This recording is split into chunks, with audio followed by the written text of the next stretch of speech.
Good morning, everyone. So today I am your teacher, Mrs. Jodette Iladera, and we will be talking neonatal reflexes, the reflexes that are being shown by the newborns. Neonatal reflexes or primitive reflexes are the inborn behavioral patterns that develop during uterine life. They should be fully present at birth and are gradually inhibited by higher centers in the brain during the first 3 to 12 months of postnatal life. These reflexes, which are essential for a newborn survival immediately after birth, include sucking, swallowing, blinking, urinating, hiccuping, and defecating. These typical reflexes are not learned. They are involuntary and necessary for survival. So at birth, the neonate must immediately make 5 major adjustments. First is the transition from an aquatic environment to a world of air.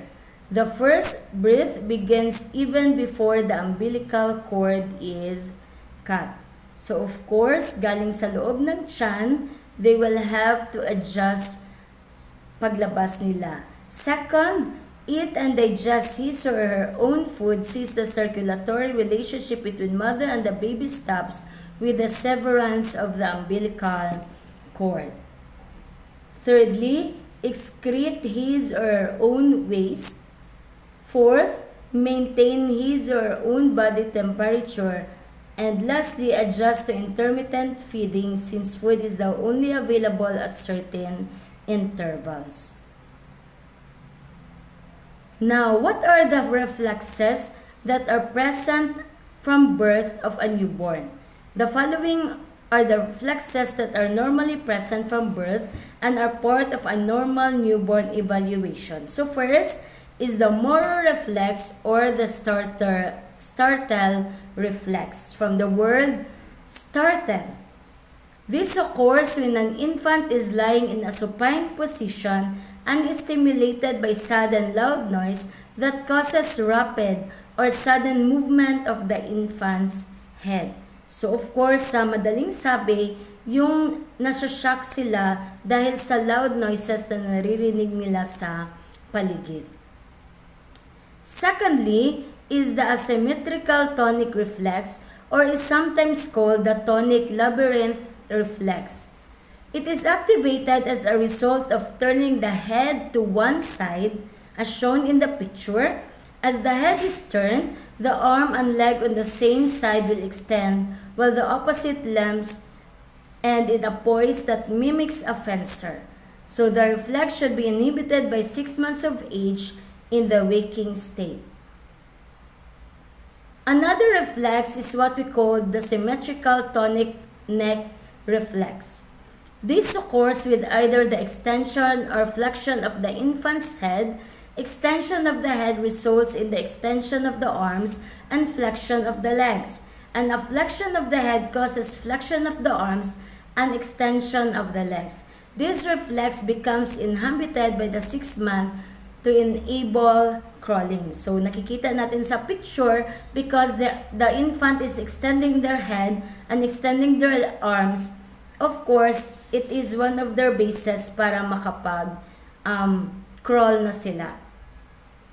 Another reflex is what we call the grasping reflex. This occurs as a palmar reflex when a finger is placed in the neonate's palm and the neonate grasps the finger. The palmar reflex disappears around the 6th month. So pag may nilalagay ka sa bata or sa infant or sa newborn, of course, they will grasp it. It is one of the reflexes. Another one is the rooting reflex.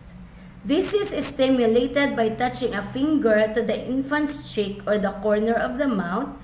The neonate or the newborn responds by turning the head toward the stimulus, opening the mouth and searching for the stimulus. This is a necessary reflex triggered by the mother's nipple during breastfeeding. It is usually inhibited by the 3rd to 4th month. So yung rooting reflex, pag may nilagay ka sa mouth ng isang infant, Of course, hanapin nila kung saan nagsisimula yung stimulus at doon na, kaya yung sa breastfeeding, doon sa start yung breastfeeding. Next is the sucking reflex. This is triggered by placing a finger or the mother's nipple in the infant's mouth. The neonate will suck on the finger or nipple forcefully and rhythmically, and the sucking is coordinated with swallowing. Like the rooting reflex is inhibited by the 3rd to 4th month. Another reflex is what we call Babinski or planta reflex. This is triggered by stroking one side of the infant's foot upward from the heel and across the ball of the foot. Sa nakikita niyo sa picture. The infant responds by hyperextending the toes, the great toe flexes toward the top of the foot, and the other toes fan outward. So, nai-inhibit ito from 6th to 9th month of postnatal life. Another is what we call blink reflex. This is stimulated by momentarily shining a bright light directly into the neonate's eyes, causing him or her to blink. And this reflex should not become inhibited. Another is a papillary reflex. This occurs with darkening the room and shining a pin light directly into the neonate's eye for several seconds. Next, we also have what we call gallant reflex. It is stimulated by placing the infant on the stomach or lightly supporting him or her under the abdomen with a hand and using a fingernail gently stroking one side of the neonate's spinal column from the head to the buttocks. The response occurs with the neonate's trunk curving toward the stimulated side. So this reflex can become inhibited at any time between the 1st and the 3rd month. Next is the stepping reflex. It is observed by holding the infant in an upright position and touching one foot lightly to a flat surface, such as the bed. The infant responds by making walking motions with both feet. So, this reflex will disappear at approximately 2 months of age. Prone crawl reflex. It can be stimulated by placing the unit prone face down on a flat surface, and the neonate as the reflex will attempt to crawl forward using their arms and their legs. We also have doll's eye reflex. This can be noted with the infant supine, lying on the back and slowly turning the head to the other side.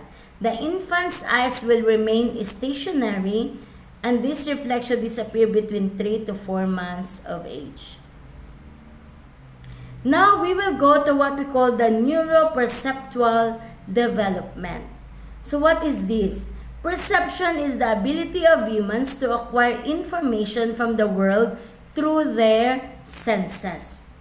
Perceptual development refers to the development of these senses, and this takes place mainly in the first year of life according to the majority of research into this area.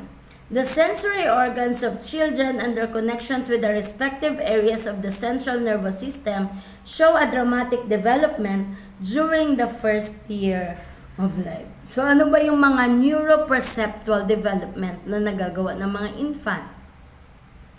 First, we have hearing. Babies are good listeners. At birth, babies are more sensitive to high-pitched sounds than low-pitched ones, and a sound must be slightly louder for them to detect it. Overall, however, a newborn's hearing is very well developed. Kaya nga, pag malakas yung mga sounds, bigla silang nasashock ang mga bata. Kasi nga, malakas yung kanilang pandinig. We have also the vision, how babies see their worlds. Although visual capacities continue to develop throughout the first year of life, newborns are sensitive to brightness and movement, can distinguish colors, and can track moving objects. Of course, pag bago silang panganak, di ba naka-close yung kanilang eyes. So, unti-unti na bumubuka yun, and they can see yung mga bright lights, yun yung nakikita. Kaya napapansin natin kung minsan na yung mga newborns, bagong panganak sila and we have that very light room, nakatutok sila doon sa light. Kasi nga, they are very sensitive to brightness. Smell, taste, and touch. Newborns can discriminate among a variety of others. By 1 week of age, they have learned to distinguish their mother's smell from those of other people. Newborns are also able to discriminate different tastes and they display a preference for sweet over sour or bitter. Of course, so sino yung kumakarga sa kanila, mas madali nila na nadidistinguish yung smell, especially their mothers. So alam na nila na yung kumakarga sila sa kanila is yung kanilang nanay. Intermodal perception, how infants transfer learning from one sense to another.